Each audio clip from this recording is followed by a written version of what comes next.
Well, Fenwick, do the men work tomorrow? Not if it's to be in Scupper Flats, Mr. Barrett. Even against your union? The union isn't being asked to work in Scupper Flats. On the other side of that coal face, there's 1,000,000 tons of flood water ready to rush right down on top of it. You don't think I'd take a chance of studying my own mind, do you, Fenwick? Well, show us the plans of them old workings, then. He can't show you plans that never existed, Fenwick. There's two opinions about that.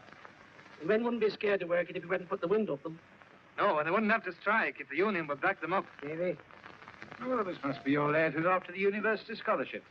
Very clever boy, Fenwick. I'd like to do something for him. The men aren't going to work Scupper Flats. But the union's made the drill tests.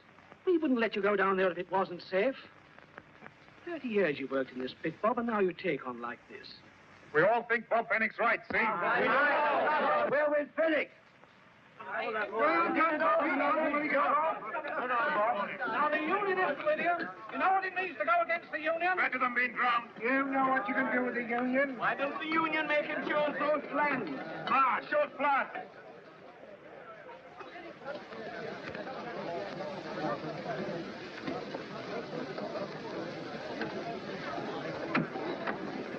But it isn't really dangerous, is it, Father? I'll teach them a lesson.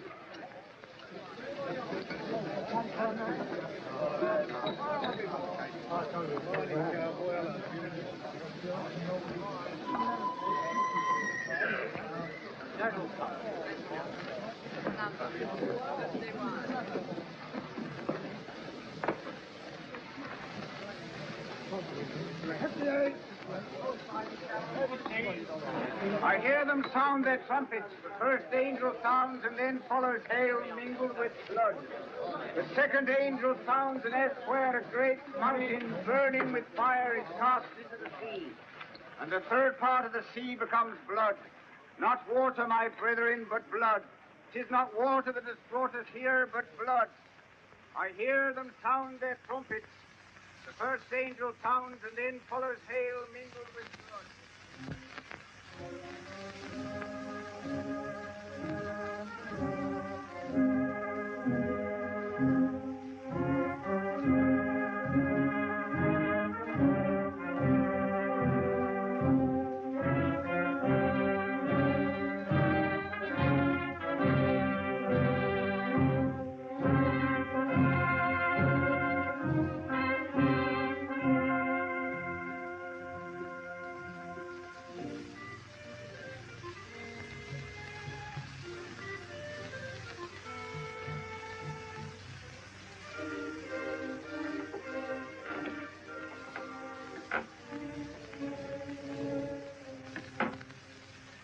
Morning, Mother.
How then, Dickie? I've got nothing for you this morning, Mrs. Fenwick. No, you thought I'd have a bit left over from the killing, eh? But the lights, maybe. I've naught for you, Martha Fenwick, nor any for that good-for-nothing family of yours. No woman's ever had better sons than mine. No, no better man neither. Well, maybe an empty belly will make that man of yours think twice next time he wants to call a strike. You had good reasons. Ah, you're a clever chap. bringing misery and poverty on the old town. Now, you go back and tell him, Martha Fennick. I'll have no sniveling and begging around my shop. How often must I tell you to keep these doors shut? I've had enough of these chatters mooching around every time I've had a kill.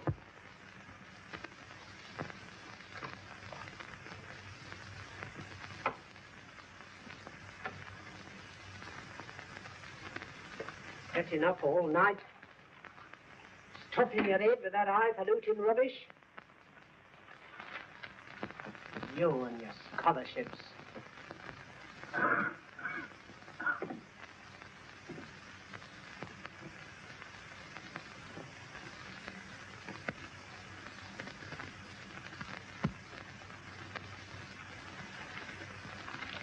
Saturday, lad. If you don't know enough now to pass that scholarship, the next 12 hours won't make no difference. Why don't you go for a bit of a walk up the field, hmm? Stewie? What is it, Mother? Breakfast. Breakfast? Today for breakfast. Oh, that's what I call a feast. Oysters. Pickle.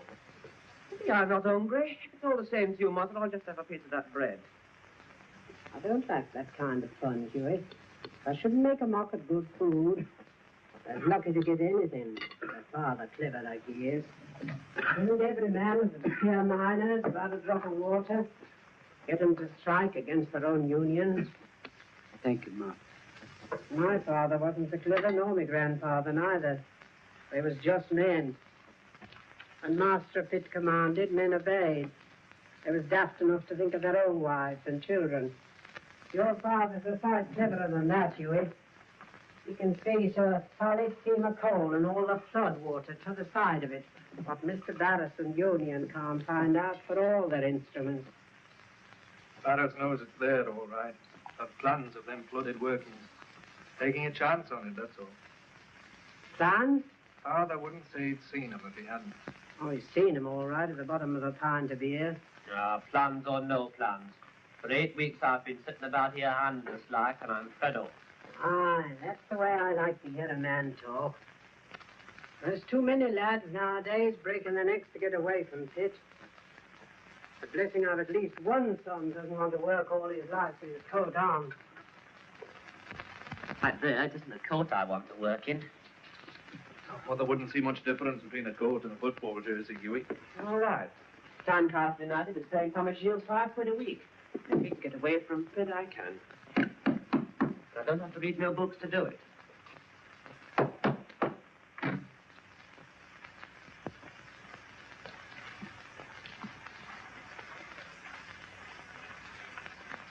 Now then, Davy. Ryan, Joe. You're going to Tynecastle tomorrow for your examination? Aye. By gum, you're lucky. And one of these days you're going to see me in Tynecastle, too. You can bet your life on that. What would you be doing in Tynecastle, Joe? Well, I won't be listening to a lot of college professors anyway. There's money in Tynecastle, Davy. Money. Money? Huh. Tynecastle's up the spot for that. Morning, Davy. Hi, Joe. Hello, Dad. London's the spot, London. I just heard tell of Lord E. Cullen. He's making £3 a week up there just singing in the street. That's what I'm after. £3 a week just for singing. £3 a week. What I'm after is big money. The big money you'll be needing and all before you can pay me back all the money you pinch out of my pocket every time I get boozed up. You don't appreciate your son, Slugger. He's a born capitalist. You bet your life I am. You've got to have money if you want to have sport, haven't you? Ever going to make money in the pit? Not on your life. Well, I want to have a bit of sport and I want big money, see, and I'm going places. You're going to college, are you? Well, I'm going to look after myself, see? Ah, you can smile all right, David, but where's your high-mindedness going to get you? Wasting your time fighting for the miners. By gum, what an ambition. Right there. I'd sooner stay in Scupper Flats, I tell you. You've only got to look at this whippet of mine, running to skin and bones. Me too. I said so at the time. You said so. That was you two that gave Bobby the first cheer. He said so. Keenness to the luck to save your skins. You kidded us about them plans, that's all. I kidded nobody about nothing. There's plans of them old workings. I saw them in Barris's office that day I did check weighing for Ted Griffin. Well, nobody's going to get me on that coking coal. I'm not going to drown myself to keep Barris fat. Get out of here! I'll have nothing more to do with you. I'll pay you out for this, and you see if I don't. You walk out of work and then you come catching the decent folk for charity. It won't be charity you'll get if my missus pegs out.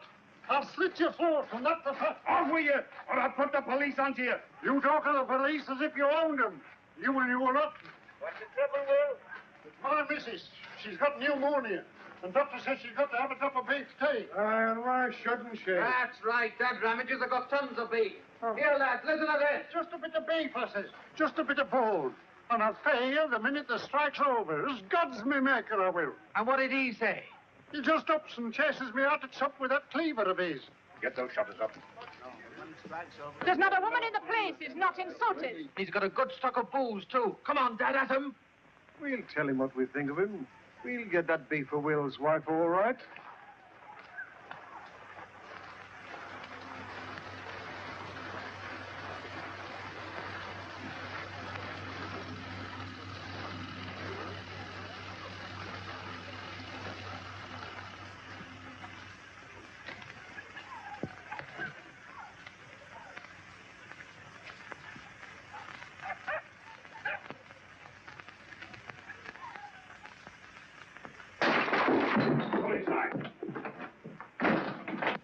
Come on, lads.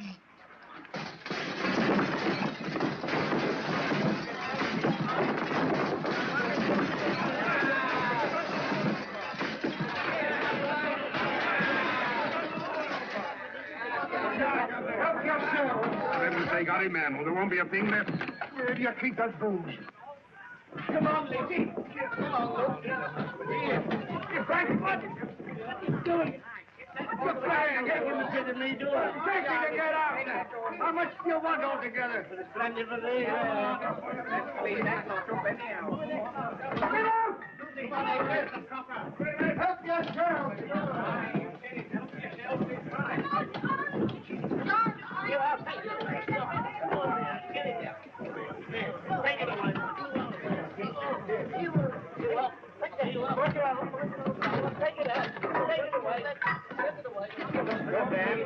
Stop it, you fool!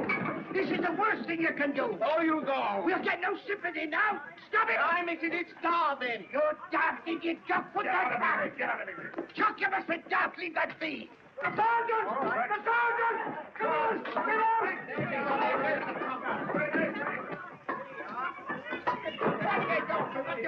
I'm taking a bit of me door. I'm taking the get out. Oh, Pennick, the man that started the strike. There's another of them in there. Heart that never rejoices. You got him. He started it. And that woman of his was up here only this morning making a nuisance of herself. I saw him egging him on. I never did nothing. No, I don't expect he did anything either. What are you doing with my mate? You leave him alone. You better come along and make a charge. Come on. You saw the old thing, didn't you? I didn't know, Mr. Randall. Then you'd better come along, too. Drinking like that on an empty stomach? Don't go down the mine, Daddy. Let the mine come up to you. Good luck, Pat. Good luck. First angel sounds, and then follows hail mingled with blood. Second angel sounds, and elsewhere a great mountain cast into the sea. There went out another horse that was red, and power was given to him that sat thereon to take peace from the earth. How then, what? Again, Joe, and I beheld and lo a black horse. Anything for the Grand National? And he that sat on him had a pair of balances in his hand. And I looked and behold a pale horse, and his name that sat on him.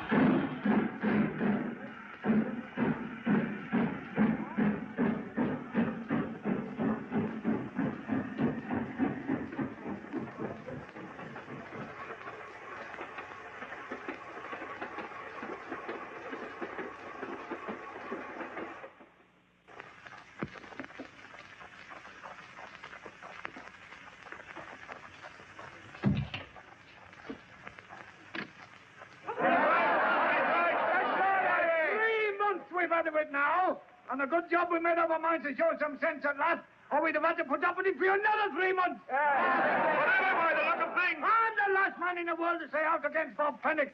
But where's it got him? In jail. We never had no choice. We never ought to come out on strike. Got is to get drowned, the whole lot of you. All you've got to do is to stand out a few more weeks. A few more weeks, my foot. That's what you said when it started. What do we use for grub? Kind of you to sympathize with my father, Mr. Brace. But what have you been doing all these weeks? He's in jail. Everything you can to turn the men against him. Now listen here, lads. Barris will soon lose that contract for coking coal, and he won't need you to work scupper flats. Well, what that tell me for? We're the ones who's got to work that coking coal, not you. You were going to that pot college of yours. All right, get back where you belong. Get on with your education. All right, and what am I going to do in that college? Educate myself to fight for my own kind. See, I've worked down there with the rest of you, haven't I? I've got coal dust pitted in my skin the same as the rest of you, haven't I? Look, here's something that won't wash out, isn't it, as long as I live? I've seen what the pit's done to some of the men here with your coughs and silicosis and nystagmus of the eyes. I've seen what it's done to my own father, haven't I?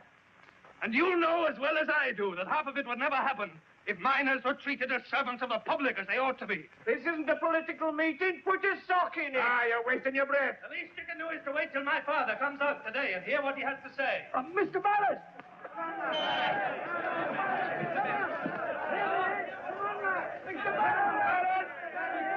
Grace, we've got a deputation, Mr. Barris.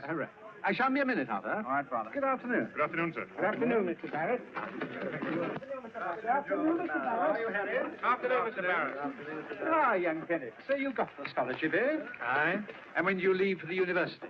Today, I'm waiting for my father to get back. You must let me know when you finish at college, won't you? I might be able to get you into one of the council schools. I'm on the board, you know. It's not school teaching I'm after, Mr. Barris. Oh, well, I'd like to see you get on anyway.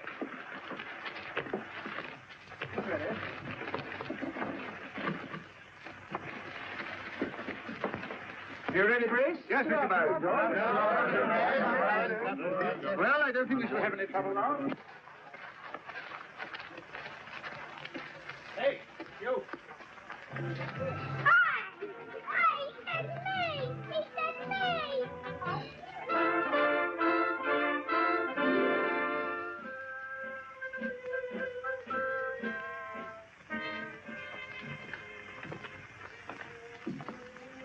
Them's 3 good shirts I'm putting in for you.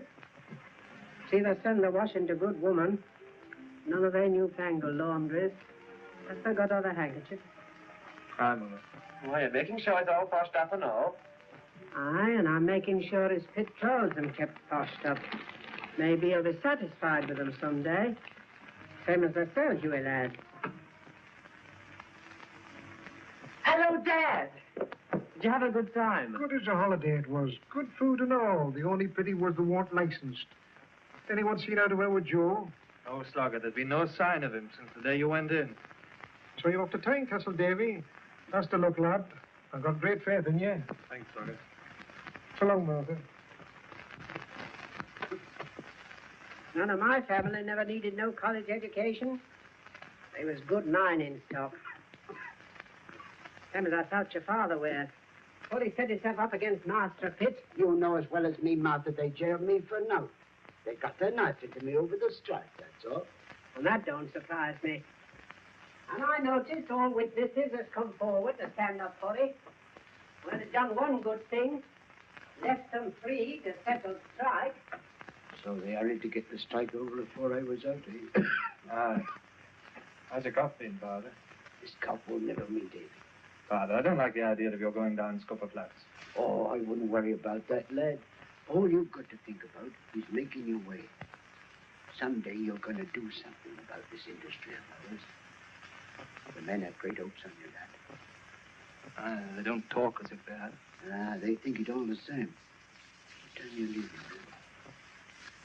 Well, now you're luck. I can go by next train. Well, come along with you. We'll have a bit of talk now. Oh, thank you, Martin. Oh, we'll be getting along, Davy, shall we? Aye. So long, Huey. Good luck, Davy. You're finding me in Tynecastle and all before 3 years is up.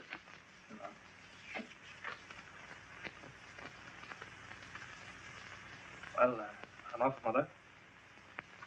Aye. Don't forget to keep my pit clothes waiting for me. I don't expect I'll be needing them.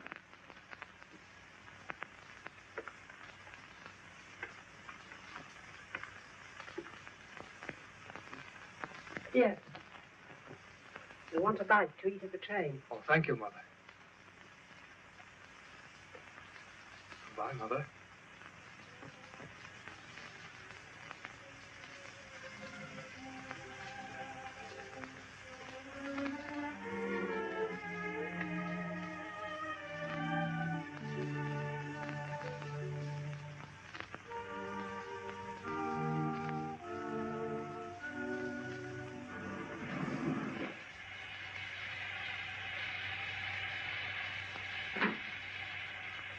Goodbye, Father.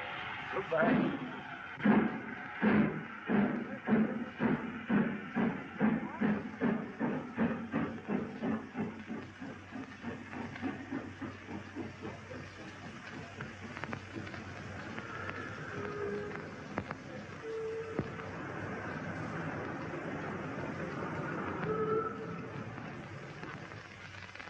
Wilkinson wants £10 each way about Rock Boy. Limit's 5. What do you think? Take it. Real money for John. Is that you, Laura? Well, is he able to come tonight, all right? And did you put it in the way I asked you to? I think it's going to be all right, Joe. That's fine. Well, the place is the Percy Grill. Have you got that? The Percy Grill. And I'll come over to your table, see as if butter wouldn't melt in my mouth. Well, I got to rush away now, Laura. I got to put something off, see? Of course, if you've got to do something more important. Now, don't be daft, Laura. You know me. I mean, all the time I've been in Tynecastle, I've hardly ever set eyes on another girl. That's it, the cooking doings, the grill of the Percy Grill. Ta-da.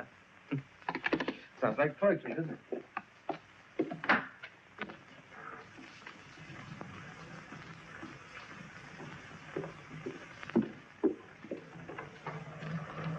Hello, Joe. Looking for Jenny? Hello, Phil. Yes, I just wanted to see her for a minute, you see. Listen, when are you two going to get married? Oh, one of these days, you know, when business books up a bit. As a matter of fact, I got a bit of business tonight, and I wonder if you might give her that message, would you? Okay, the show'll be over soon. I'll tell her. Okay, no. Joe, what's the business tonight? Jenny, I was just looking for you. So I noticed.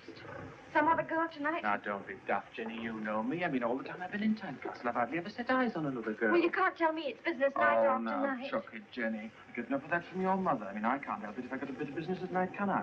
I'd sooner be with you. You know that. Would you, Joe? Honest? Of course I would. I mean, you know me. Well, then, Joe, let's go out tonight. Well, Let's have a bit of a fling like we used to. I know we'll go to the Percy Grill. Percy Grill? Yes. Where we went when we first met, Oh, remember? lass, I wish I hadn't got this bit of Oh, business Joe, tonight. let's start afresh. In the same place where we started in the beginning. Joe, I'm talking to you. You might listen to me. All right, Jenny. I'll put it off, you see, and you get out of that fancy dress and I'll wait out here. See? Bye. Davy!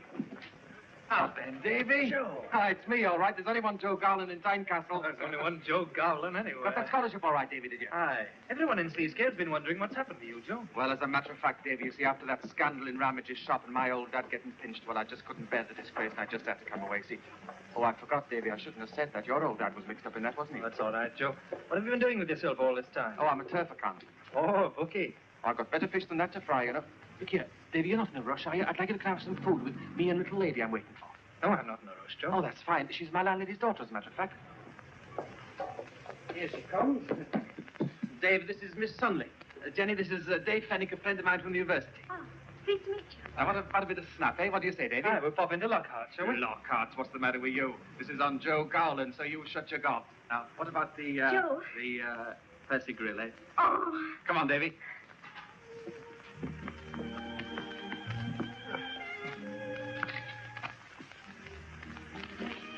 I think I'll have some oysters.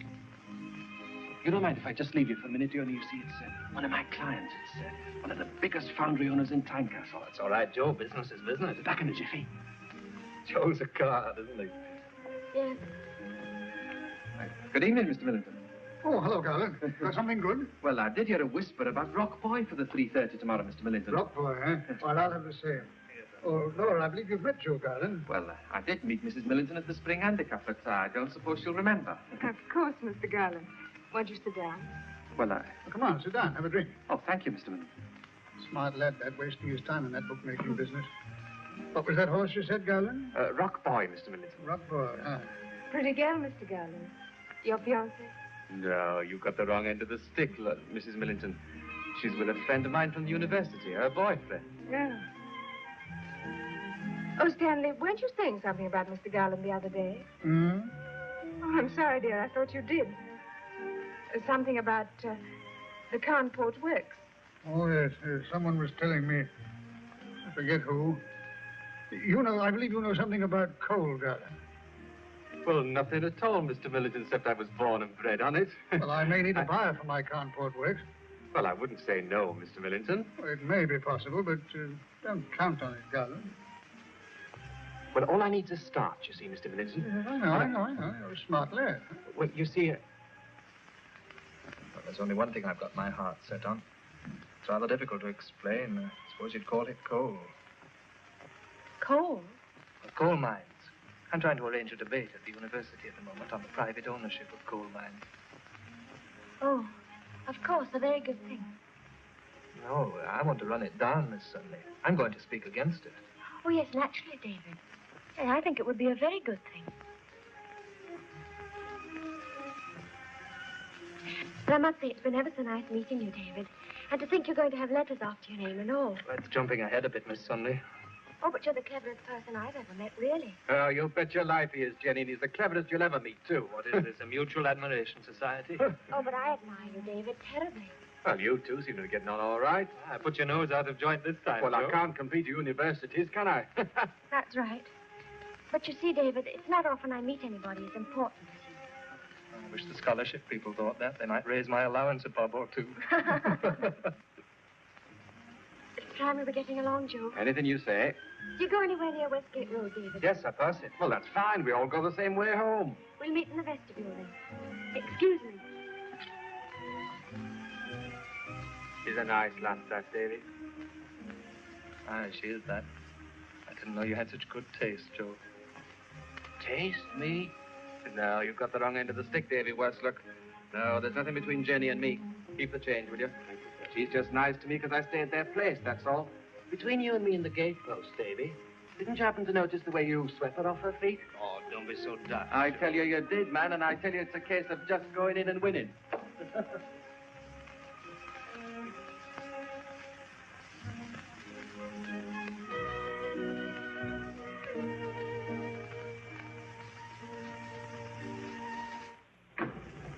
Joe does the whole thing in style, doesn't he? Taxis and all. Is that you, Joe? Is Jimmy all right? Of course I'm all right, Mother. I thought you must have had an accident coming home in a taxi. Mother, this is Mr. Fenwick from the university. I'm pleased to meet you, Mrs. Sunday. Goodness gracious me. Me in this case. It's too bad of you, Jimmy. All right, Mrs. Sunday. He's as good as one of the family already, aren't you, Davy? Well, I think I'll be going to bed. You'll look us up sometime, Davy, won't you? Of course I will, Joe. Good night, Davy. Good night. Good night, Jenny. Good night, Mrs. Sunday. Good night, Joe. Maybe we could meet again sometime, David. Well, of course. Maybe we could have tea together sometime. Well, that'd be fine, Jenny. Well, if you'll excuse me, I've got a bit of an headache. I think I'll mix myself a daisy powder. Good night. Good night, Mrs. Sunday. Well, what about tomorrow, Jenny? I'll be free after 5. Tomorrow, well, let me see. Well, I can call for you here shortly after 5. Oh, all right then. Good night. Good night, Jenny. Good night. Good night.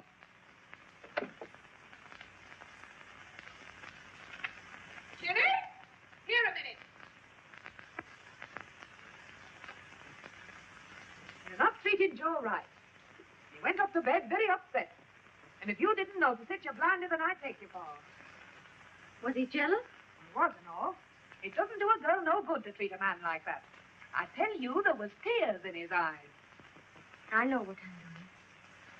It's time I taught him a lesson. Don't you be so sure of yourself, Miss Sunley. I once thought I could teach someone a lesson, and it ended with me marrying your father. I could marry Joe Garland tomorrow just by raising my little finger. But I'm not going to raise it. Not just yet.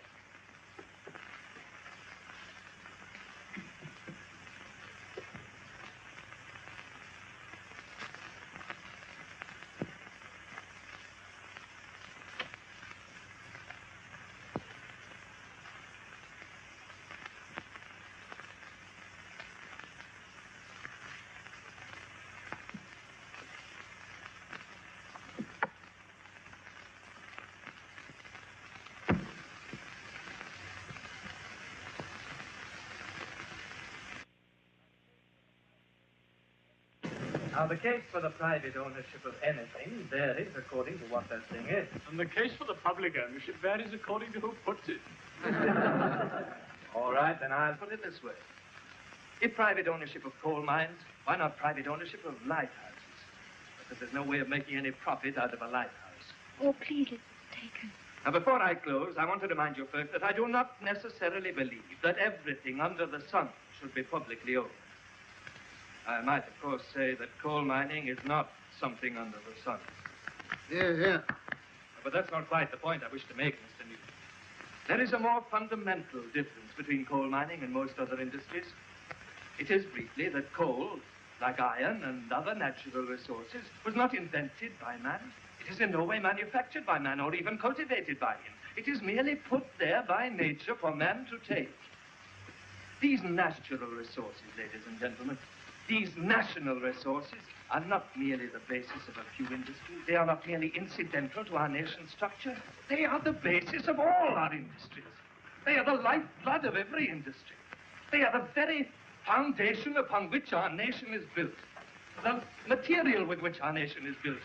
The sustenance without which our nation could not continue to flourish.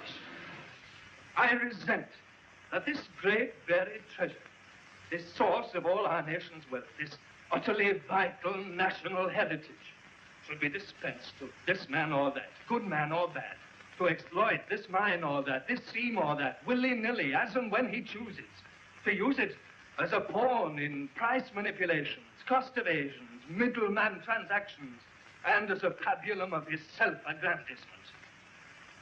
I resent it as I would resent a foreign flag on the cliffs of Dover.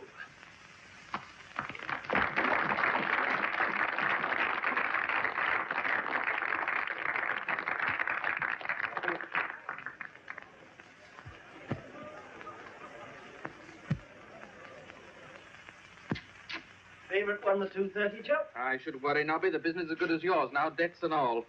You finally got that job, then? You bet your life I did. And you know where to find me to settle everything up, don't you? But if Jenny comes nosing around, you don't know where I am, see? Because I got to get packed and away before she comes home, see? Well, so long. Hope you make your fortune, lad. So long, Joe. Jenny.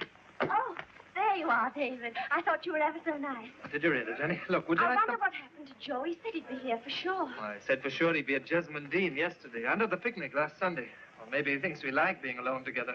Oh, that would be it, wouldn't it? Well done, young Felix. Oh, thanks, Mr. Newton. I suppose you haven't any ambition for politics, have you? Well, as a matter of fact, the subjects I'm studying most are political science and economy, and of course every now and then for a change I read your speeches in Parliament. That's what he's cut out for, talking shop. Oh, I'm sorry, Miss Sunley, Mr. Newton. Oh, how do you do? Well, you come and see me when you've got your degree. I might be able to push on a bit. Oh, would you, Mr. Newton? Well, I might. Only get your degree first. Yes, I will. Fancy, member of Parliament. Ah, he's one of the best we've got. Did you hear what he said about pushing me on? I could see you Mr. Taken with you. Well, I must be off now. Goodbye. Well, if you wait a bit, Jenny, I'll see you home. Oh, I can't. I'm ever so late already. Ta! Bye.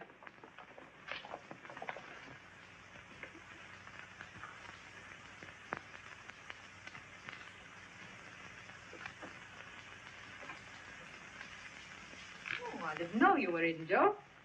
Hello, Mrs. Sunley. What's the meaning of this, Joe? I knew it. I told her you'd never stand it. I told her she was treating you shocking. Worse than shocking, Mrs. Sunley. I just got one of them anonymous letters about it. It fair broke my heart, it did. It's a disgrace. A real disgrace. No, it's better you shouldn't see it, Mrs. Sunley. I mean, there she is out again with him today. Oh, Joe, won't you have a talk with her? No, I won't. I've suffered enough. It's bad enough, Jenny behaving as she's done, but when it's my best friend, I mean, it's more than flesh and blood can stand. I must say, I'd never have thought of a fellow like Davy Fenwick.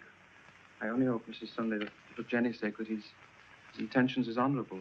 Right, go on, I'll tell her a thing or two. No, I'd sooner you didn't, Mrs. Sunley. I'd sooner you didn't say anything to her at all. I'd bear her no ill will. I just wanted to be happy, that's all. I tell you, she's a bad, heartless girl. For 2 years now, you've been taking her out as good as you're intended. And now this hoity-toity college professor comes along and you're not grand enough for her. I can't bear no more, Mrs. Sunley. I just want to be by myself, that's all. I know how you feel, Joe. Maybe you're looking at the kitchen on your way out.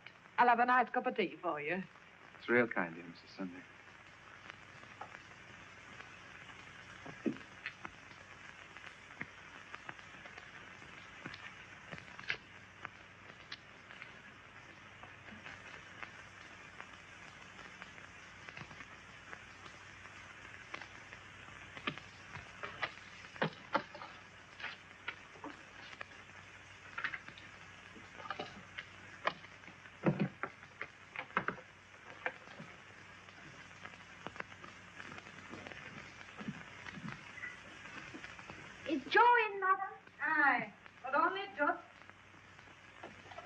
only just. I'll tell you what I mean, young lady.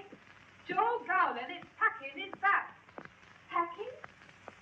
Didn't I tell you no man would put up with the way you were going on? Well, you've lost him now, haven't you? You weren't so clever after all, were you? You see where it's got you, don't you? You've lost the best man that ever drew breath.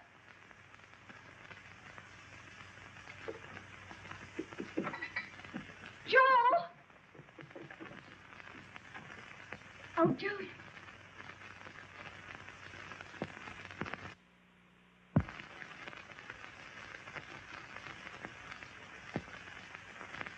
Oh, he's gone, has he? Well, you can't say I didn't tell you, can you? Don't, You've lost him and you deserve it. You'll never get another like him if you ever get another at all. Oh, Mother, and it wouldn't surprise me if you didn't. You don't grow younger, you know. You can't carry on as though there were 1,000 young men all lying in wait for you because there isn't. You and your raising your little finger. Well, you left it a bit late to raise your little finger this time, didn't you? And to my way of thinking, that's what you'll do for the rest of your life. Just be a little too late. You don't find good fellas like Joe Gowland every day in the week. And mark my words, you keep on making a fool of yourself, you'll finish up like your Aunt Lily, an old maid.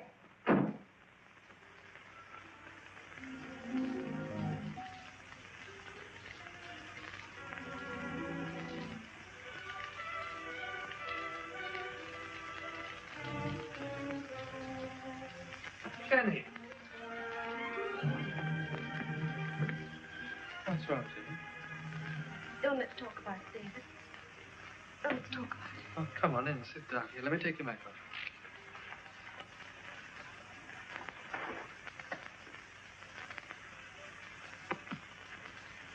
What is it, Jenny? Mother, she's been on at me. She's been on at me all the time. It's not my fault Joe Garland left, is it? Joe Garland left? I couldn't stand him, David. I couldn't stand him. I don't quite follow, Jenny. I didn't know he was mad about me. Joe Garland mad about you? Why, he told But me that's himself. what she says, David. That's what she says. I never gave him no encouragement, did I? Of course you didn't, Jenny, no. But you see, he left because he found out that I liked you more than him.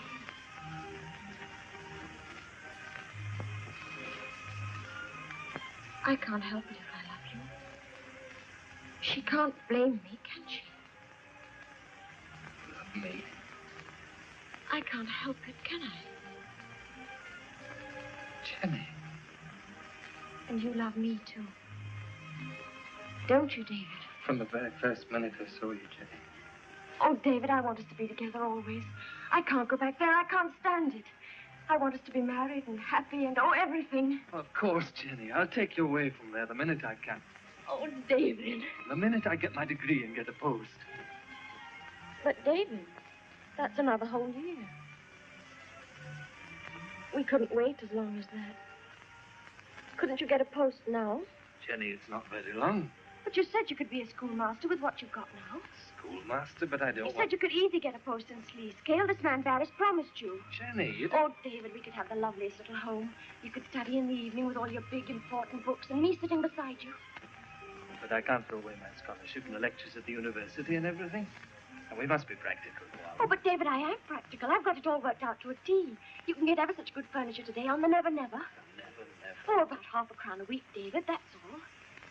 I'm sure there must be very cheap houses in Sleescale. Cheap? No, that's not the point, Jenny. I'd feel I was letting everybody down so much. My father, the men. Say no more about it, David. When you heard what Mr. Nugent said, he'd drop me like a hot brick if I threw everything away. Not another word. Just tell me you love me. More than anything in the world, Jenny.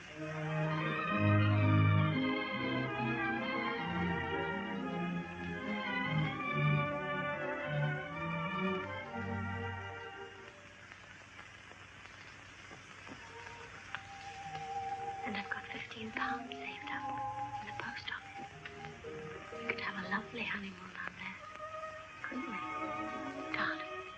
Yes, lovely.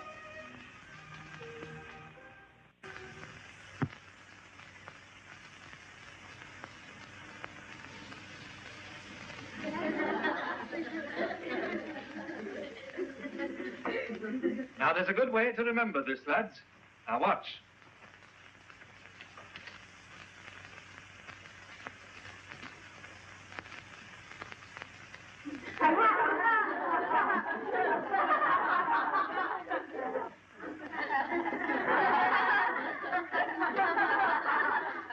Now, what's that? That's right, Pat, a pit pony. That's the way to remember Scandinavia, a pit pony, kicking his hind legs in the air during a strike. If you want to remember Stockholm, that's the capital of Sweden. It's right there on the pony's hoof. If Oslo, that's the capital of Norway, right there on the pony's Adam's apple. Well, now, it's closing time. Go along home. Good afternoon. Oh, Pat. Pat Reedy. Well, so this is your last day, Pat? Aye, Mr. Fenwick. Oh, did you tell your mother what I said? Aye. And she said I've got all the education I need for Hugh and Cole. Well, I'll come along down with you. Fenwick. Yes, sir? Wait for me a bit, will you, Pat? I understand, Fenwick, Mr. Barris offered you the opportunity of coaching his son in the evening, and you were so fit to refuse. Well, the evenings are my only chance for studying for my degree, Mr. Strother. A pity you didn't think of that before you ran away from college. You'd have had your degree by now. You wish to see me, Mr. Strother? Hmm? Yes. Yes, we're getting that laughter in your class again. I must remind you once again, Fenwick, education is a serious matter. A child's whole life may depend on it. But, Mr. Strother, in an article on modern education... I learned all I need to know about modern education before you were born. The basis of it is to have teachers with proper degrees. We may keep you here to oblige Mr. Barris, but we cannot keep our eyes closed to your limitations if you refuse to be sensitive of them yourself. I'm sorry, Mr. Strother. Another thing, Fenwick. Scandinavia is not a horse. Let me refer you to Gray's Geographical Compendium for Pupil Teachers, page 173. You will find these words, Fenwick. The shape of Scandinavia may be likened to that of a bear. A bear, Mr. Fenwick, a bear. But, Mr. Strother, these boys have never even seen a bear. Precisely. We teach them two things at one and the same moment. The shape of Scandinavia and the shape of a bear. You may go, Fenwick. Thank you, sir.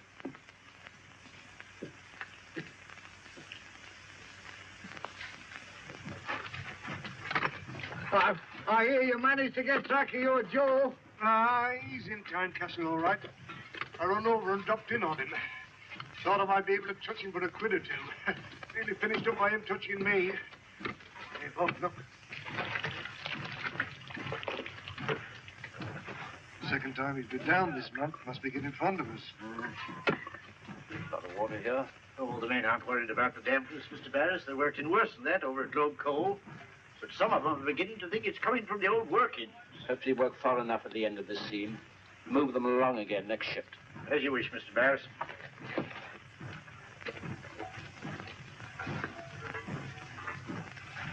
I'm not nagging at you, Pat, but you've got a good brain. You've got no right to throw it away. You've got no right to go down the pit. You can be more use than that to yourself and everyone else. What's wrong with Pitt? It's a man's job, isn't it? I thought that when I was leaving school. I thought it was grand to have a man's job. Well done, Davy. Hello, Huey, Did you see the match last Saturday? I did. You're getting on grand. I had my name mentioned in the Tynecastle Chronicle and all. It's bound to be seen, isn't it? Aye, of course it is. When are you coming up to the house, Huey? Jenny hasn't seen any of you for a couple of months. Aye, I'll be dropping in one of these days. Got to put in a lot of training, you know. Sorry. Remember me to Jenny. You see what Huey thinks about pit work, Pat. He's not mad about football just because of the exercise, you know. Well, somebody's got to go down pit or we wouldn't have any coal. Yes, I know that. Oh, Mrs. Reedy, I was hoping to... Don't you, Mrs. Reedy, me. I know the bloody you're trying to stuff into my lad's head. Get in, Pat.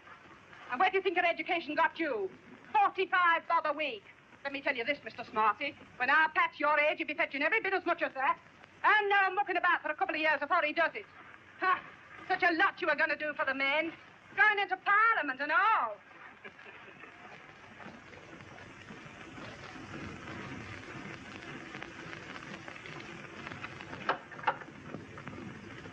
Oh, then, Mother. I suppose, lad. Are they in? You'll be back in a minute. Honey and I'll give you a bit of bacon. You can wait for him. I'd better be getting along, Mother. Jenny's got a bit of veal and ham pie waiting for her. Pleased to sell, lad.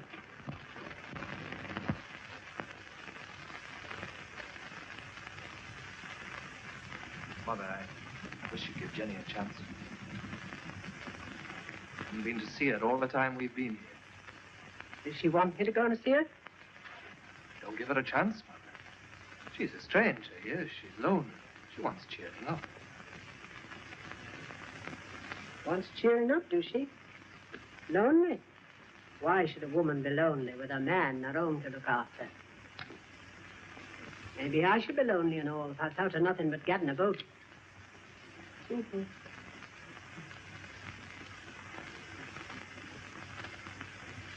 All right, Mother.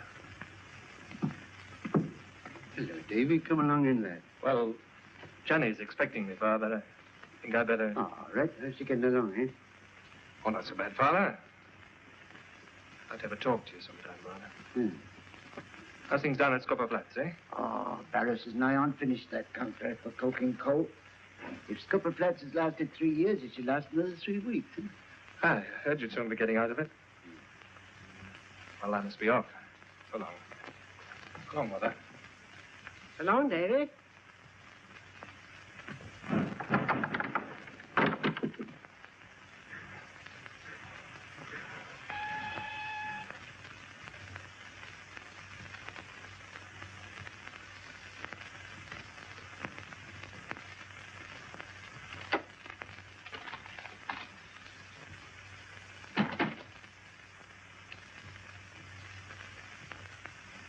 Hello, Jenny.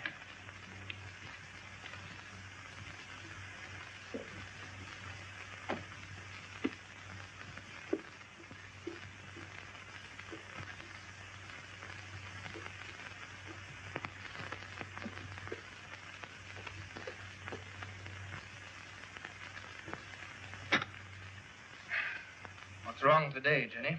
Nothing's wrong. Nothing's wrong at all. I wish you wouldn't eat with your fingers. I have such a wonderful life, I'm sure. No maid, and all the lovely housework to do. Not even a wireless set to annoy me in the evenings. I suppose if I was to ask you to take me to Tynecastle tonight, you'd think I was insulting you. Oh, no. Nothing's wrong. We've been going out too many evenings lately, Jenny. Even if we could afford it. Might say excuse me when you leave the table. Afford it? It's a pity you didn't think of that when you turned down Barris's offer to give his son a little tuition. You'll never afford anything. I can't even call my furniture my own with the Never Never man pestering my life out. And I even had to pay for the honeymoon.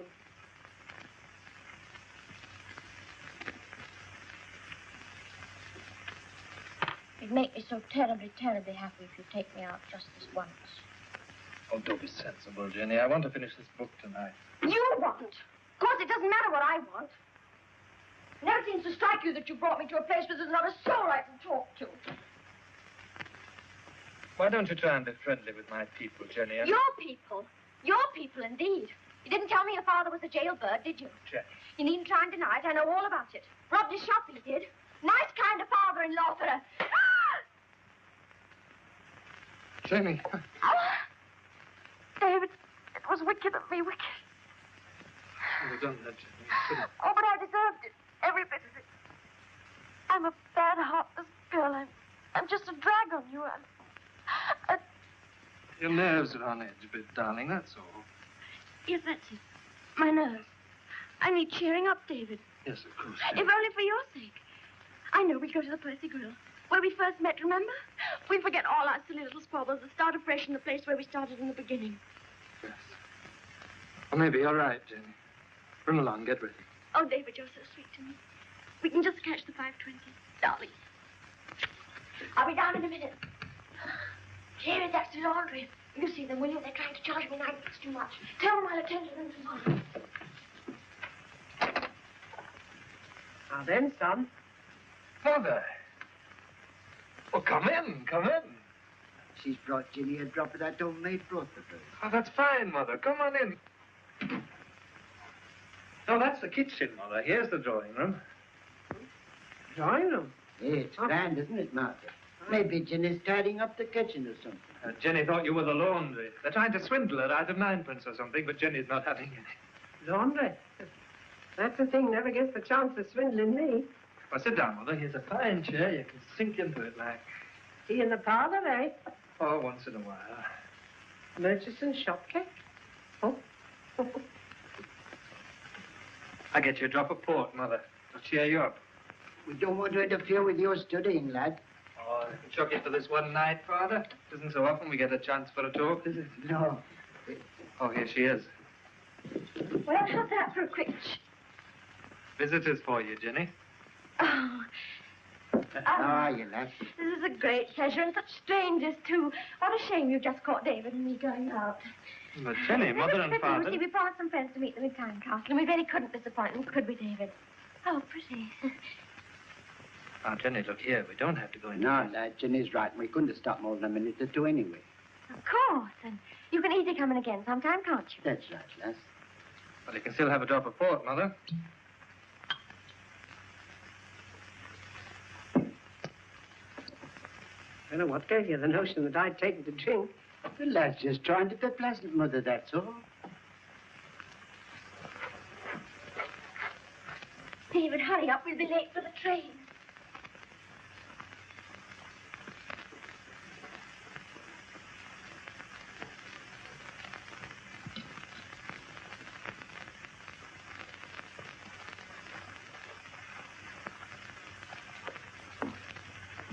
What you doing, David? Coming. Come and see us again soon, will you, Mother? Yeah, best send your postcard first. Oh, good night, Mrs. Fenwick. Good night. Good night. Good night, Mother. Night, Father. Night, Davy. Blessing, I've at least one son who's not breaking his neck to get away from Pitt.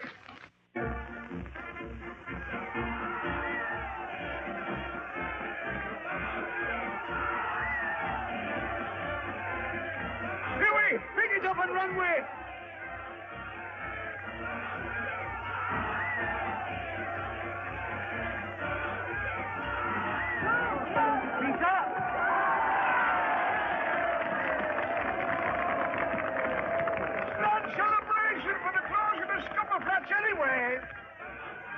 Didn't I tell you to clear out? Now go on off it. I got the letter for Davy Fenwick. It's important from the headmaster. Did the headmaster tell you to keep it up your sleeve too much so you could get him for now? It'll soon be over. You can let me in for what's left Oh, of go it. on.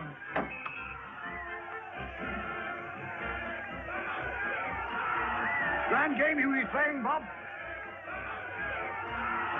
Hey, offside there. Try offside.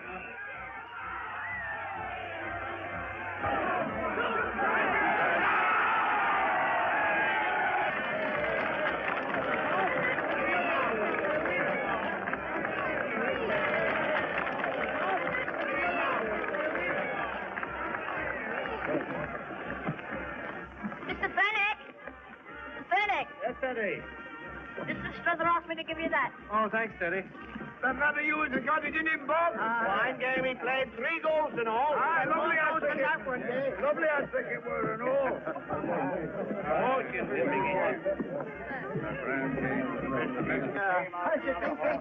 Well, you come up and have a bit of snap with us, won't you, Davy? I'll drop in a bit later, Father. I've got a bit of business to see to now. Well, what the the matter, lad? Nothing, Father, nothing. I hear your lad's doing well, Slugger. Have you heard from him? There was Joe. If I was to send him a telegram saying I was starving to death, he'd send me a refund. 1,000 years and cast him into the bottomless pit. Oh, should you go about bottomless pits? We're through with scupper flats. Let's have something cheery. For him would give him the key to the bottomless pit, and out of the smoke came locusts upon the earth.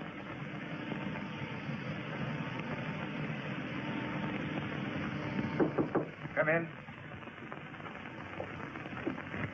Yes? Yes, I'm expecting him over. Yes, Penny, what is it? Well, I was wondering if you still wanted a tutor for your son, Mr. Barrett. Oh, you've changed your mind, have you? Well, I needed the time for studying, but now that I'm leaving school... Oh? Yes, Mr. Struthers just given me news. Yes, I heard you weren't giving satisfaction. It's a great disappointment to me, Fenwick, after all the trouble I've taken to get you in there. I believed I was producing results. Yes, well, if the school doesn't consider you efficient, I'm afraid... Still, I'm a fair man. I'll give you another chance. Thank you, Mr. Barrett. Of course, you can't expect quite the same terms. And if you see, what was it I offered? £0.50 a lesson, 3 lessons a week. I'll tell you what I'll do, Fenwick. I'll give you 10 shillings a week for 5 lessons. You can start tonight. Go along now and arrange it myself. Good afternoon. Thank you. Why, my dear fellow. I didn't know you were waiting. All right, Mr. Barris? How do you do, Mr. Garland? Fine. Anything Millington's now, aren't you? And a partnership in the offing, too. There's one thing I like is to see a man get on, especially one of my own men. And you used to be that, didn't you? Proud of it, Mr. Barris, proud of it. Well, if it isn't Davy Fennick. How are you, Davy, lad? Fine, Joe. How you getting on, Davy? Fine, I just pulled off a big deal. That's right, Davy. There's anything I like is to see a man getting on. Remember me to Jenny, will you?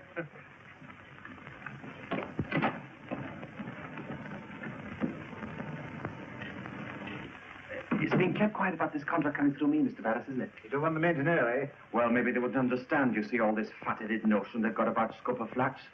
I mean, if I know where to lay my hands on the best coking coal, it's a duty I owe to my firm, isn't it? There's no reason why anyone should know.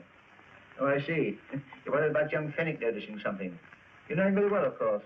Well, I didn't you know, Mr. Barris? Rather a headstrong young man, I'm afraid. Just lost his job, schoolmastering. What the sack, eh? Pity in a way. He had brains. I always did say it was a shame the way he threw himself away over a bit of a lass. I think I'll drop in on him and cheer him up, poor fellow losing his job and all. Jay. I'd like to know how you expect us to live on 10 shillings a week. Well, I don't, Jenny. I'll get another post somewhere. I'll advertise in the Tynecastle papers. In the meantime, we can sell this house and go and stay with my mother. Your mother? I'd rather starve in the gutter, and that's final. I've got ambitions. I was meant to be a lady, I was. Not just a skivvy for somebody who's a rotten failure. Hark at him. He's here again. The never-never man. I'm going to tell him the truth. He can take his rotten furniture away for all the chance we've ever got of paying for it. Don't be an idiot, Jenny. Hello, Jenny. Remember me? Joe. Hello, Joe. I hope you don't think I was trying to cut Jenny's throat. Why, David, such a thought never entered my head. What a silly thing to say, David. Come in, Joe, come in. Oh, thanks. It's wonderful to see you again, isn't it, David? Yes, come on in, Joe. Just thought I'd have a minute, you know. Been in to see your father, I suppose, Joe? That big boozer. Oh, he's not a bad sort. Sit down and have some tea. Well, I only got a minute or two to spare. You see, Davy, I got this business with Barris. We're selling them some of them new pumps. About time they cleared the water out of them pits. Well, Scupper Flats is closed down. That's one good thing. Oh, I don't suppose there was much to worry about there, you know. You didn't always think so. Jenny? How's married life treating you, eh? Oh, that was so nice, isn't it, David?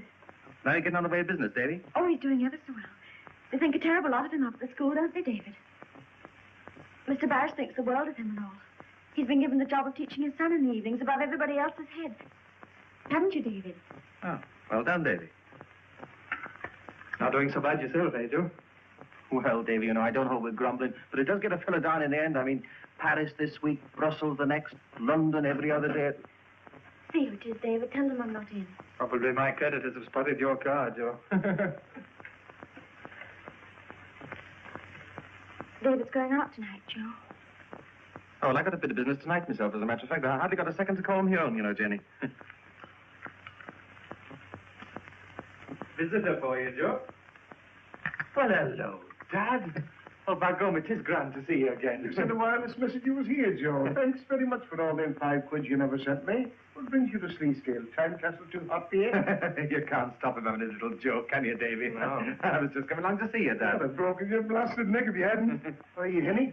You're doing very well for yourself, aren't you? Well, a lot of expenses, you know, Dad. Well, you're going to have a few more. All the lads is waiting down for the salutation. We're celebrating the closing of the Scupper Flats, and I don't see no reason why you shouldn't put your hand in your pocket for it. Only Come on. got 5 minutes, you know, Dad. I can drink plenty in 5 minutes. Are you coming along, David, lad? But I can't stop it. Good night, Mrs. Fennick. Goodbye, Jenny. See you soon, Davy. I'm looking forward to riding that first chair of you.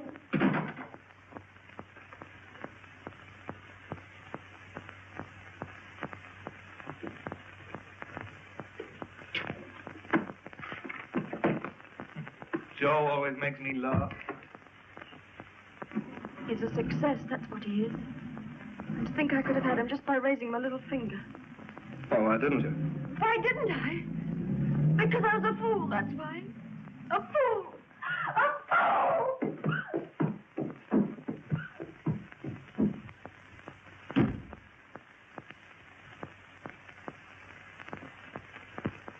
This, therefore, is the relative change between the second variable and that of the first. Obviously, if A does not differ from X, this ratio has no meaning. Glad to hear it has no meaning. Certainly hasn't any for me. I tell you, I'm no good at mathematics. I don't want to be an engineer anyway. Well, what are we wasting our time for, then? Father wants me to follow him at the pit. I loathe it. All this scupper flats business and everything. Still, the men didn't break through. Their luck held out. Yes. Yes, it did, didn't it? Just held out. What's worrying you, Arthur? If their luck won't hold out forever. Is it anything to do with Mr. Gowland?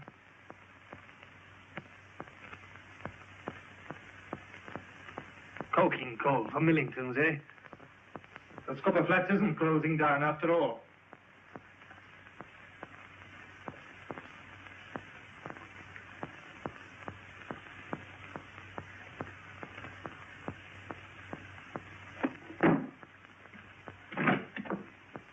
I'm not sure about this money clause. Well, don't you think that's a matter between me and Mr. Millington, Mr. Barris? Of course, of course. Now then, Joe. Hello, Davy. Good evening, Mr. Barris. How dare you come in here? What do you want? I'm not standing on ceremony, Mr. Barris.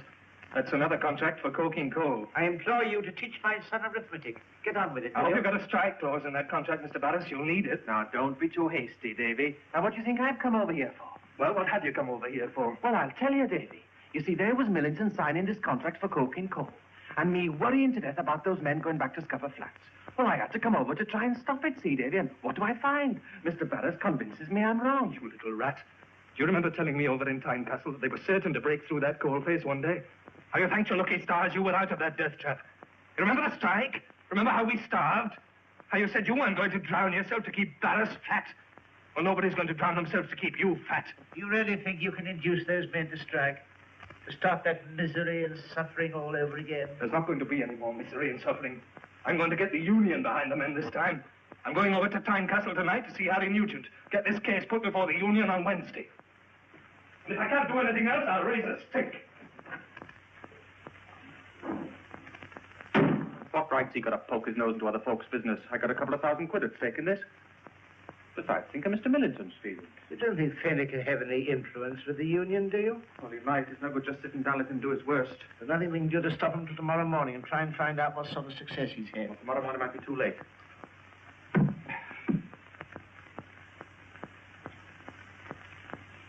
How's he going to get back from Tynecastle tonight? He can't. There isn't a train. Well, let him go and see Mr. Harry Nugent, MP. Thank you, Mr. Barris. Good night, Mr. Barris. Good night, Gowland. See yourself to the door, will you? I'd rather... All right, Mr. Barris. Oh, Gowland. If there was any danger, there'd be plenty of warning, wouldn't there? The pitch, you mean? Yes, of course there would be, Mr. Barris. Good night, Mr. Barris. Of course.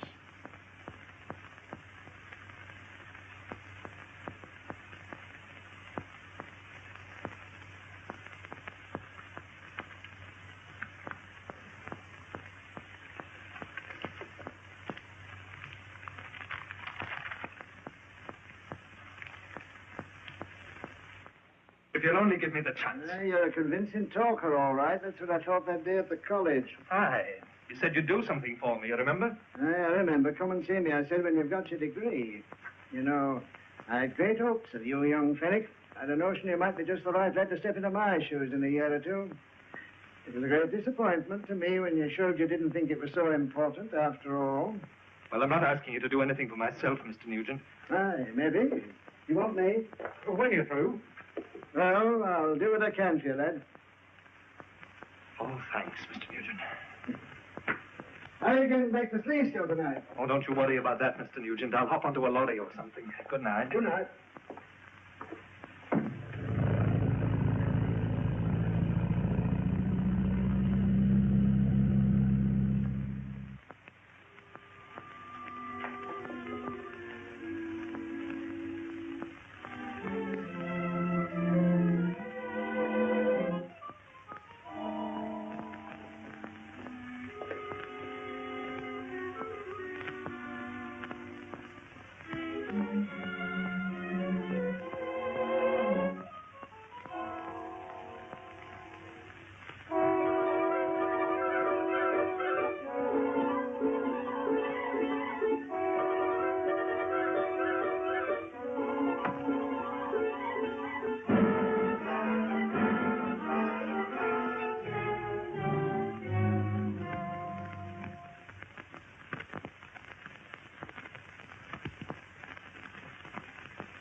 Davy, I thought you was never coming back.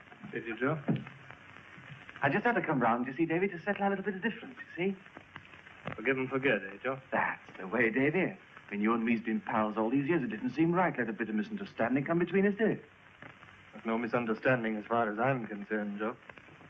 That's the spirit, Davy. I mean, two sides to every question, eh?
Oh, I thought you were never coming back.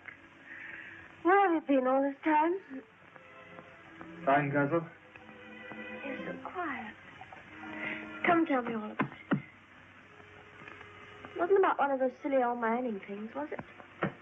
Yes, Jenny, it was one of those silly old mining things. You know, David, I wish you wouldn't waste all your lovely brain on these things. You know, I've had a great idea. Have you, Jenny? You see, I've been thinking about you not having a job and everything. And I suddenly thought, what a good thing it would be if you were to go along to Millington's and have a talk with Joe Gowan. I'm sure he could get you in there, and you know what a terrible lot he thinks of you, David. Does he, Jenny?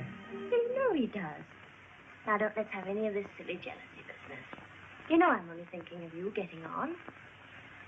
So Joe would give me a job, would he? Yes. But you'd have to give up all this silly idea about miners and everything. You see, David, people haven't any patience with that sort of thing nowadays. Did Joe say that? Yes, of course. You've always loved Joe, haven't you, Jenny? I can't blame you. Any more than I can blame myself for falling in love with you.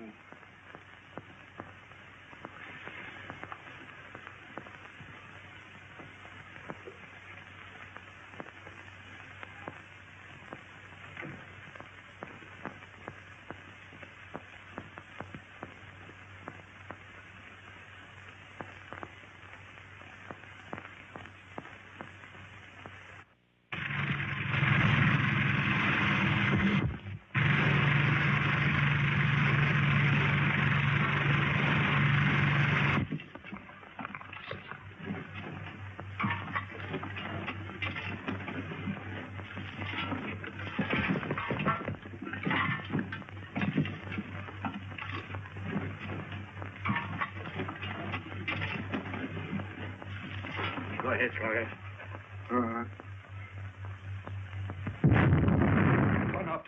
Ton after ton, further and further into that barrier. A barrier, gentlemen, which is holding back 1,000,000 tons of flood water. They're taking drill tests? Drill tests. You've all of you been working miners at some time or other. And you all know that without plans, it is impossible to be absolutely certain that your drill tests are not deceiving you. Well, unfortunately, we're not able to inspect the plans of the flooded workings at Sleescale. The owner of the mine insists that they never existed. But my father insists that they did, and still do. And I should like to know why the owner of the mine is so afraid to have them inspected. We can't listen to every Tom, Dick, or Harry who happens to say he once saw some plans. The men who worked in Scupper Flats listened to him and starved for 3 months to avoid working there. But anyhow, if Matters has got the plans, there's now to fear. He wouldn't run the risk of flooding his own mine. There are mine owners who will take a gamble, just as there are very few miners who don't. We all realize... But here is a gamble I beg you not to be a party to. You may deny that you have any intention of being a party to anything, that you just intend to do nothing. Like a man who sits watching a child drowning in 2 feet of water. He's not a party to it, and in law there is no crime he could be accused of, certainly not murder. And in the same way, if these men drown in scupper flats, nobody will be entitled to accuse you of murder. You will say you were not a party to it. And so will you, and you. But what will your conscience say? And yours, and yours. It is in your hands today to decide whether or not these men shall ever again enter that death trap. Your hands and yours. Today.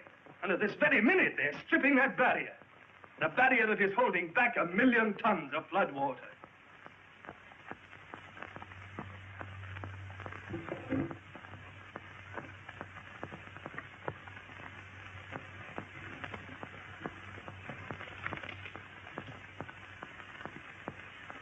Mr. Chairman. Yes, Mr. Wilkins? We've all been impressed. In fact, swept off our feet by the eloquence and sincerity of this young man. Hear, hear. But is he as sincere as we think? Will you please tell me, Mr. Fenwick, exactly when you first decided to come here today? Last Saturday night. Aye. Scupper Flats have been working for 3 years. And it just happened to be last Saturday night that you first decided to put it before us. It happened to be last Saturday night that I first heard about the new contract. Aye. A contract which you knew was of great value to Mr. Gowland. What are your personal relations with Mr. Gowland, Mr. Fenwick? We used to be pretty friendly. Aye. Up till last Saturday night, I think, Mr. Fenwick. The night you decided to try to put a stop to this contract of Mr. Gowland's. You and Mr. Gowland quarreled? That has nothing whatever to do with my coming here today. It was a very bitter quarrel, Mr. Fenwick. It came to blow. I've told you it had no connection whatever with my coming here. I believe it was your wife you quarreled about, Mr. Fenwick. Your wife has left you as a result of it. Hasn't she? What's that got to do with the danger to Scupper Flats? If Scupper Flats is dangerous now, it's been dangerous for the last 3 years. And yet you didn't decide to do anything about it until last Saturday night. The night that you had this violent domestic quarrel with Mr. Gowland. I put it to you, Mr. Fenwick, that you were determined to do anything you could to revenge yourself upon him, and that's why you're here today.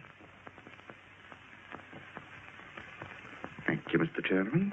Gentlemen, it's obvious who has put this member up to this and why. Mr. Fenwick, please. His intention is to give you a completely false impression. I beg you not to be stampeded into it. Please, Mr. Fenwick, Mr. Fenwick. Go on, lad, you're wasting your breath. Good afternoon, Mr. Fenwick. Thank you very much for all the trouble you've taken.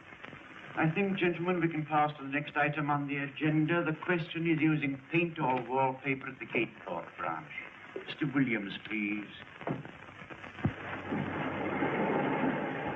How'd you get on, Davy? No good, Tom. Hey, I told you were wasting your time, lad. Hello, Davy. I hear you didn't pull it through.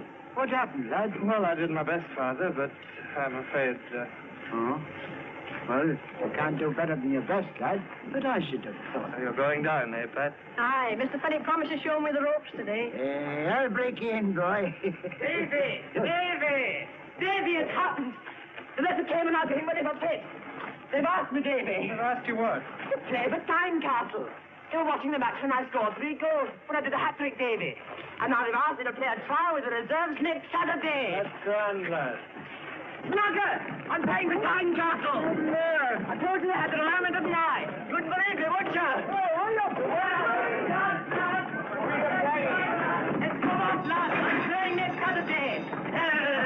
Not crazy. Wait for the international. Look here.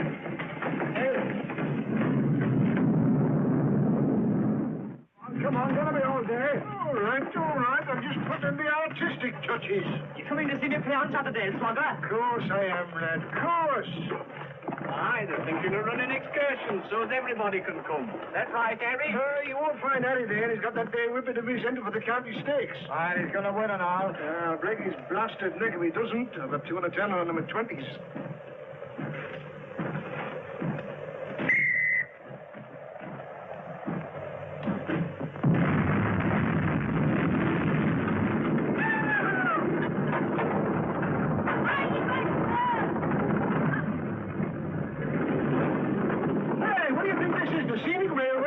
I'm just saving Scandinavia a bit of trouble. Scandinavia? Yeah, come on, let's get this propped up. Oh, I don't see no hurry. I don't see why we should save our guts out just for our Joe's benefit.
Company. Just trying them, Mr. Barris. About all the punch we can get in electrical gear. And ring amalgamated. Every rescue man they can find. And steam winding gear. You better get a hold of sight. Stop the line.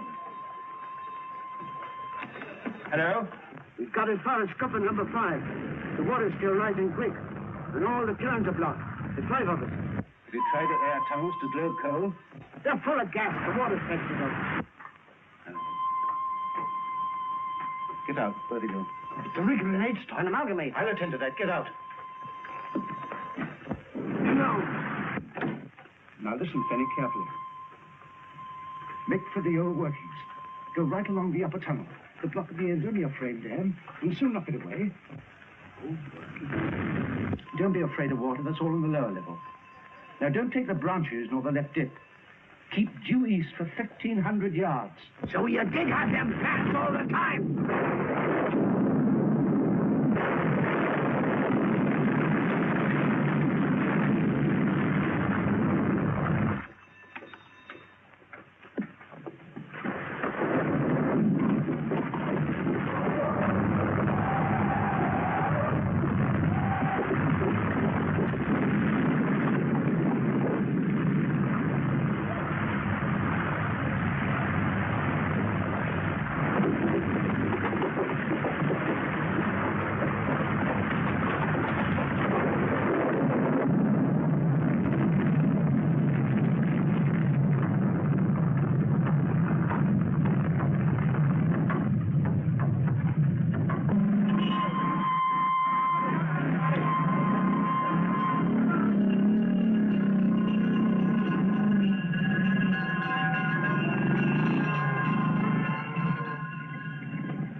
in. Barris in order. Right.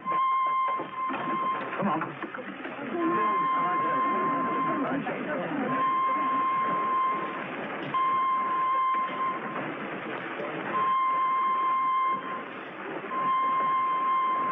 My son is down there, Barris. My son, Bob Ogle. Why don't you get yourself in by and fetch him out? That will do no good, son. These people want to know what's being done to get the men out. Most of the ship have got away in the upper levels of Globe Coal. We're in constant touch with them. It's our Bob. We're my father. There's a man at the pit top line now getting the names through. Your husband, Mrs. Penning, was cut off from the other side, but he managed to find a way into the old working. You were there. There are 5 others with him. I don't know who they are. Can I join the relief party? Come along.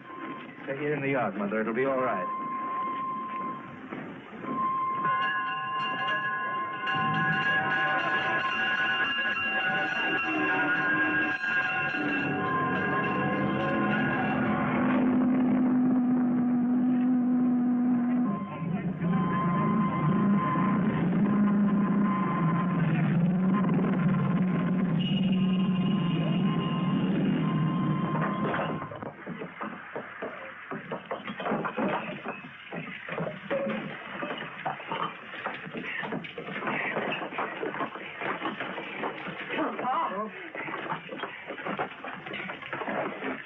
Hurry up, lad. Before any more of that roof comes down. Come on, Pop.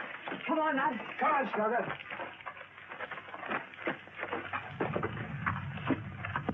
What's your step, Huey? You've not been much good for you, United with a broken leg. I stood much better than some they've got.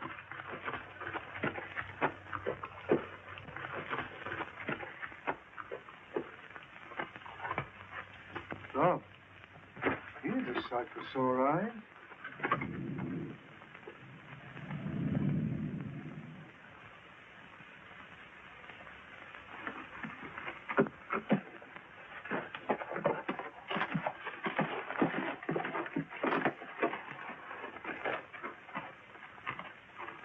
There's no frame done about this.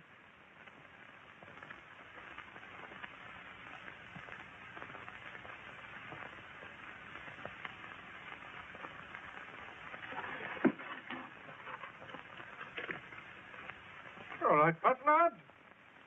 Why, we're above water level anyway, and the relief party will be drilling through before you can say Pat reading. So we've naught to do but just sit ourselves down and wait. Ah, a bit of a rest won't do us any harm, eh, Pat, lad? May as well go easy on these pit lamps. Now, we're going to take it in turn, darling. Here, I'll start. Pity we lost Harry. We're looking forward to his whippet winning on Saturday. Saturday was going to be Aaron's big day and all. I was thinking of him when I'm playing in that trial.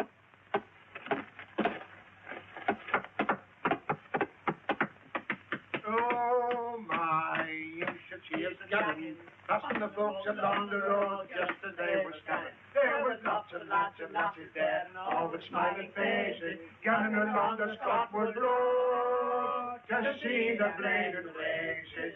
Oh, my, you should see us gathering.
Keep on for 300 yards. Take the right ship.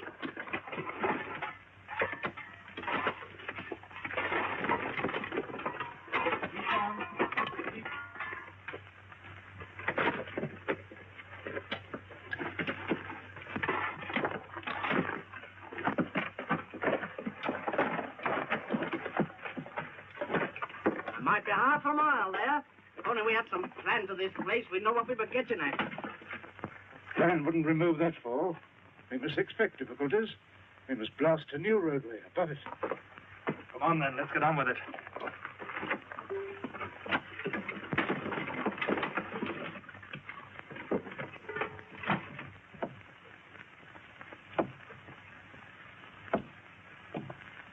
Mr. Fenwick, I feel real bad.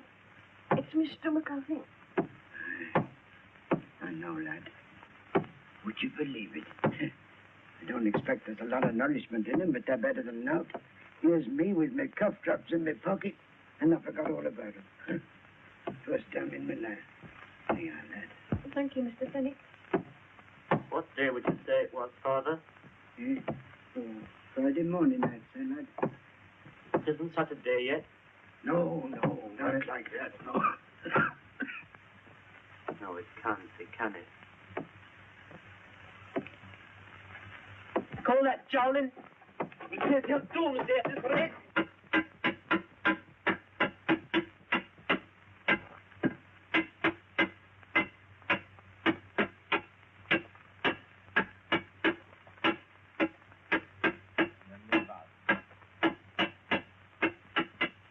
We've got to be out by Saturday. Before closing time and all. By gum, what I could do to a pint. I've still got that last cough drop, lad. Would you like it now?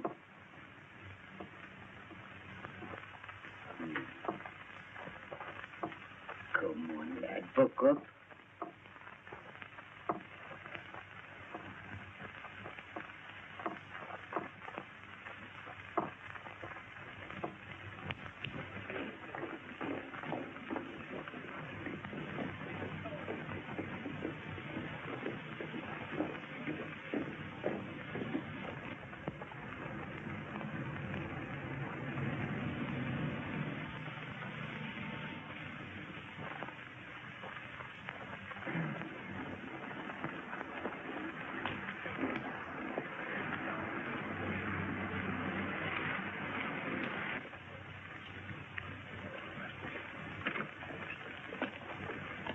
Good evening, Mr. Nugent. Evening. We got all the men out of Globe Coal, thank God. Nearly 80 of them.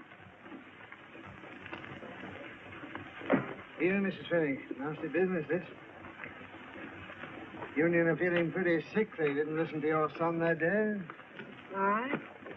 There wasn't one of them that wouldn't eat out of his hand now. I can tell you that much. A disaster's a disaster. It's a chance every pitman's got to take. Well, I expect they'll get your men out all right, Mrs. Fenwick. Maybe. And how about our pet? You're a member of Parliament, aren't you? What are you going to do about our pet? Tell me that. Sarah, they're doing everything they can, lad. Aye, they're doing everything they can.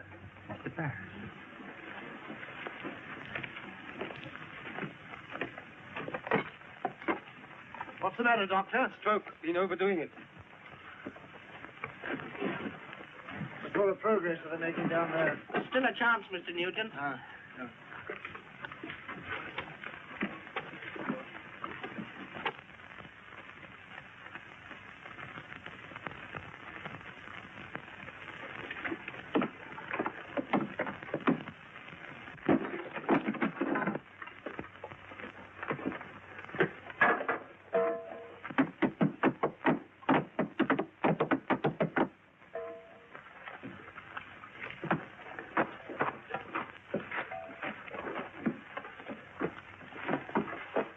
Another fall up here. How's it down there, Jim? You can't do any more work here without retimbering. Paris knew his way about here, all right. If only, but he's no use to us now. There's nothing we can do but take a chance this way.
I can't go on doing it. I'm done for. I've lived a rotten life. Just a boozer. A big boozer.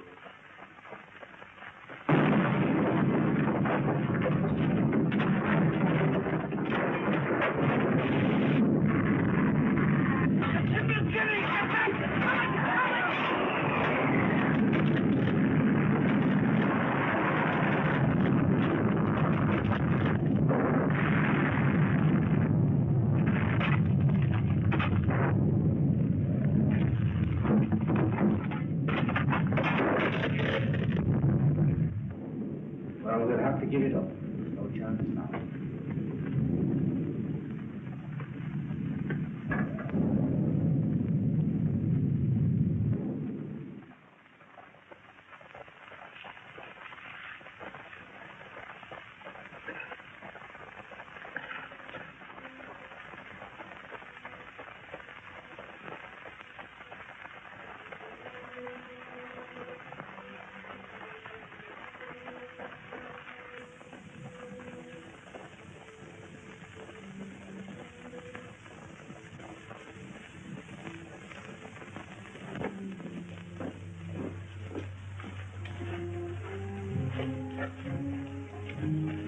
David. Young Finney, we want you to represent the men at the inquiry. I present the men. What men? My father, Huey. Mrs. Winthrop's 2 sons. Harry Brace, Slogger Gowland, Wept. Young Pat Reedy. What am I going to say when I represent the men? It was all very sad. No one was to blame. I know what your heart's set on, lad, and you'll get your chance to fight for it. The world's like a wheel. Your turn will come.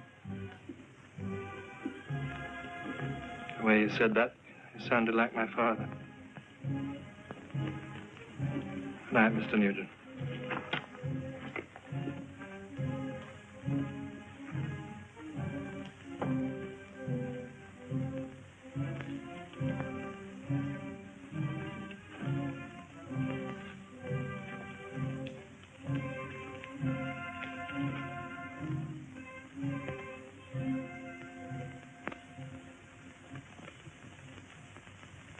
Our Father, which art in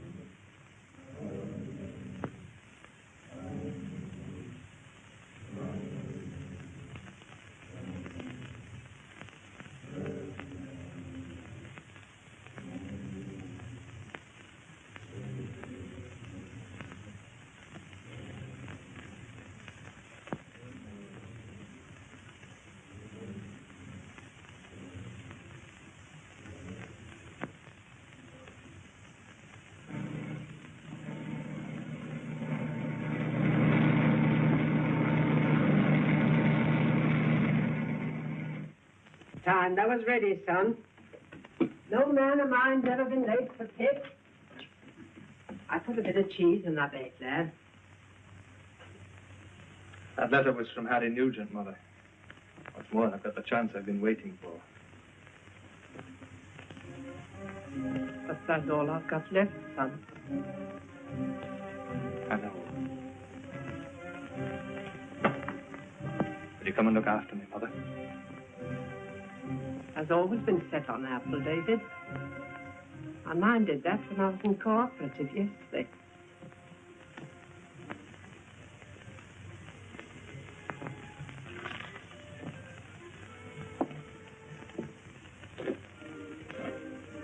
You'll come, then, as soon as I can fix